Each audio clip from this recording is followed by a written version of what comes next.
Folks, we'll move on now that Brady's managed to get his presentation on. So, one of the things where Phil's just thrown it all out there on the table, it's nice to bring it back into perspective and talk to someone who's actually running a disc machine and doing it within the country somewhere. So, without any further ado, Brady, I'll pass it back to you. Thanks, Evan.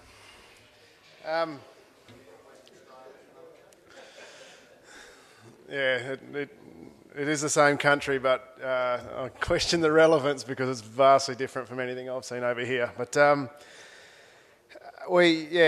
machine arrived for the start of 2008. So as it arrived, we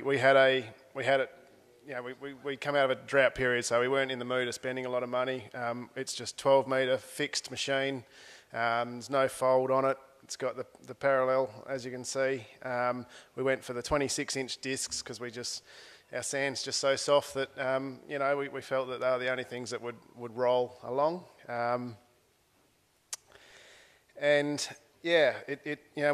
had a tractor. We had a tow between air cart and then the discs behind that. So of the 32 disc modules, we could probably see about 4 each side of it.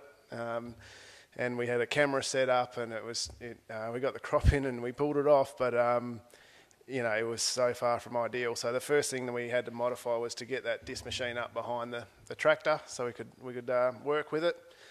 But as far as the modules are concerned, we went to work and basically pulled tons of steel off it. So I think this one's a pretty good diagram.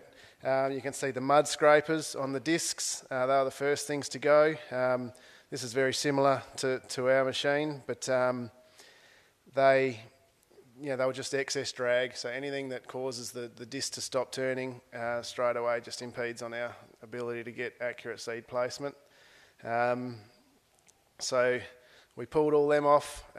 We've got the pneumatic gauge wheels as well, and we've got a hydraulic down pressure which Steve's got as well on this machine, and we basically don't have any down pressure on it, and our biggest problem is that gauge wheel building up a wave of soil in front of it and bogging in. So whenever we get soil that's or areas of paddocks that's got some guts, and this machine works really well, but we've even had to manipulate the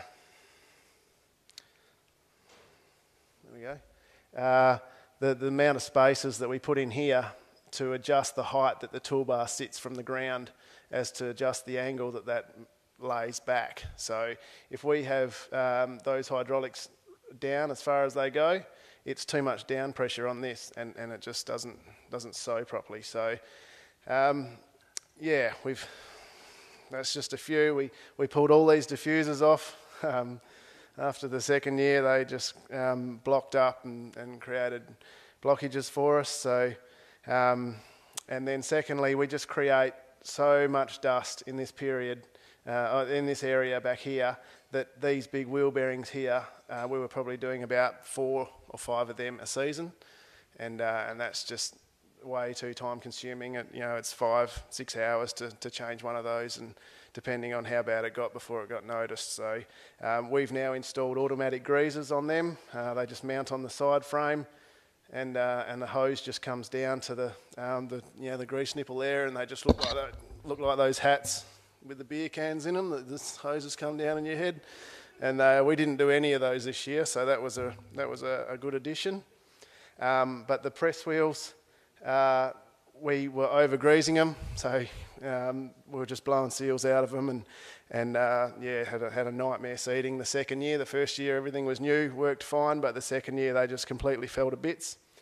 And we've also got, you might notice it on this photo, the press wheel is that V-type press wheel, so it creates kind of a V on top of the seed, and he's put an angle on that axle, so you can loosen the nuts around that arm and twist the press wheel, and it'll adjust the angle as to where that's riding.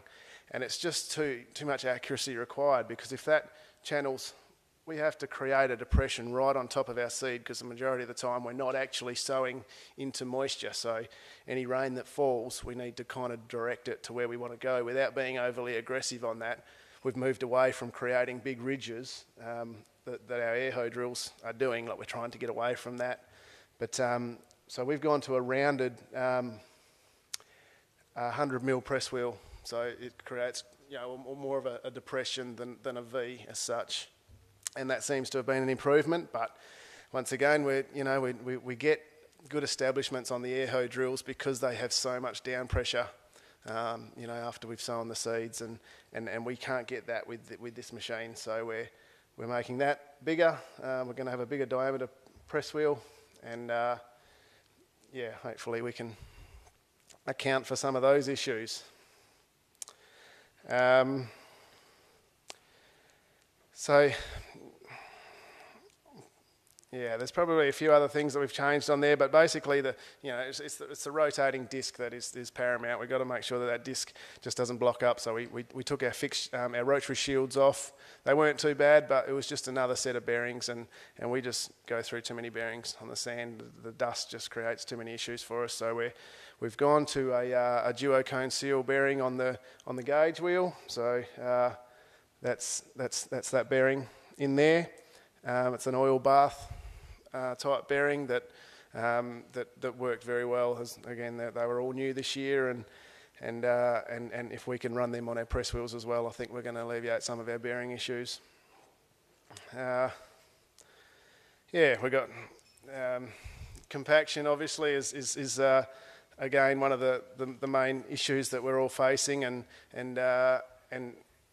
there's just no doubt that our past practices are shifting our compaction layer lower into the profile. We discovered that pretty clearly with the penetrometer, and those sort of issues we just haven't looked at in the past. So yeah, we're hoping that controlled traffic as a whole will help us through some of those issues. But to be honest, I haven't got a great deal else to talk about as far as on the sand plane, but